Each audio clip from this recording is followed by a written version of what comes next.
The next numerical is find all the trigonometric functions of an angle made by OP with the x-axis where P is a point which is passing through a coordinate -5, 12.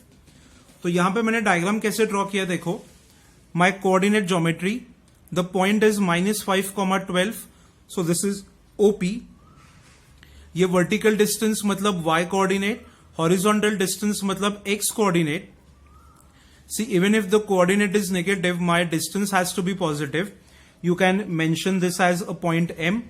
And since it is a right angle triangle, the hypotenuse has to be 13 because 5, 12 and 13 they follow the Pythagoras triplet. अभी यहां पे मुझे क्या करना है? I have to find the functions of all such angles which are satisfying this condition. तो now let us consider that this is my angle theta. क्योंकि यहां पे क्या बोला गया है? OP makes an angle with x-axis. तो ये OP है और ये x-axis है, तो this is my angle theta. So now how do I start with the numerical? Sin theta is equal to opposite upon hypotenuse. तो it is 12 upon 13. See, ये second quadrant का एंगल है, मतलब साइन फंक्शन और उसका जो reciprocal cosec है वो बाय डिफॉल्ट पॉजिटिव आएगा and the remaining functions will have to be written as negative. तो इसके बाजू में आप लिख सकते हो cosec theta is equal to the reciprocal. Later cos theta is equal to adjacent upon the hypotenuse, but since my angle is of second quadrant मैं directly cos theta को एक नेगेटिव वैल्यू असाइन कर दूंगा. So it is -5 upon 13. And if cos is -5/13, sec is its respective reciprocal, तो ये हो गया -13 upon 5. And last tan theta is equal to, you can write tan theta is equal to opposite upon adjacent, या फिर आप ये दोनों terms को डिवाइड कर दो क्योंकि tan is equal to sin upon cos, and since it is in the second quadrant it has to be negative, so tan theta is equal to -12/5, and hence my cot function is equal to -5 divided by 12. तो समझ में आ गया. तो ये 2 marks का numerical है. आपको जो कोऑर्डिनेट प्रोवाइड किया है वो क्वाड्रेंट के हिसाब से आप प्लॉट कर दो. बाद में join that point with the centre. बाद में from that point compulsorily on the x axis, positive हो या फिर नेगेटिव हो, बट एक्स एक्सिस पे आपको परपेंडिकुलर ड्रॉ करनी है. बाद में रिस्पेक्टिव एंगल थीटा लोकेट कर दो and then using Pythagoras theorem hypotenuse की वैल्यू निकालो. या फिर मैंने आपको लास्ट लेक्चर में पाइथागोरस के ट्रिपलेट सिखाए हैं, वो हिसाब से आप डायरेक्टली भी साइड्स लिख सकते हो. And then by using the definitions and their respective relations you can find the remaining trigonometric functions. तो ऐसे ही हम लोग और 1-2 ज्यादा एग्जांपल्स ले लेंगे.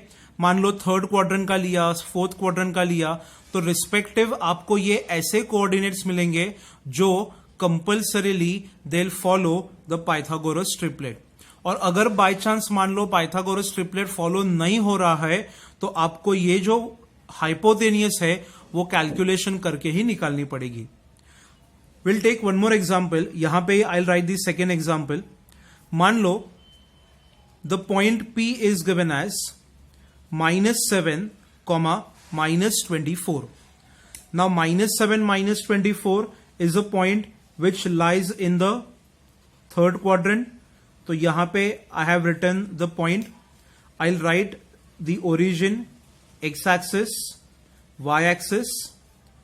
Since I have joined the point O with P and I am dropping a perpendicular on the positive x-axis, या फिर मान लो सिर्फ x-axis, तो यहां पे आप एंगल थीटा कौन सा लोगे? तो ये वाला. क्यों? Because the question says angle made by OP with x-axis. अभी आपको क्या करना है? साइड्स लिखने हैं. द वर्टिकल डिस्टेंस इज 24, तो ये हो गया vertical distance. The horizontal distance is 7, तो ये हो गया 7. And now my hypotenuse will be 25, क्योंकि 7, 24, 25 they follow the Pythagoras triplet. I'll start with sin theta. Since my angle lie in the third quadrant, sine function has to be negative, तो sine theta क्या आएगा, opposite upon hypotenuse, but since it is in third it has to be negative, and उसका respective reciprocal cosec theta is equal to -25 divided by 24. बाद में cos theta is equal to, what is cos theta, adjacent divided by hypotenuse, since it is of third quadrant, यहां पे cos theta भी negative आएगा, तो उसका respective inverse मतलब reciprocal is sec theta. And the third point is tan theta is equal to sine upon cos, या फिर opposite upon adjacent, and since it is of third quadrant, tan function ये positive आएगा और उसका respective reciprocal will also be positive. तो ऐसे आप कोई भी पॉइंट्स अपने टेक्स्ट बुक में से ले सकते हो. Plot the respective point, find the hypotenuse. अगर वो ट्रिपलेट का फॉर्म है तो आपको हाइपोटेनियस डायरेक्टली लिख सकते हो. अगर वो ट्रिपलेट नहीं है तो पाइथागोरस थ्योरम यूज करके निकालो, एंड बाद में using the definition, the quadrant किसमें पॉजिटिव है, किसमें क्या नेगेटिव है, वो सब चीजें ध्यान में रख के आप ये न्यूमेरिकल सिंप्लीफाई कर सकते हो.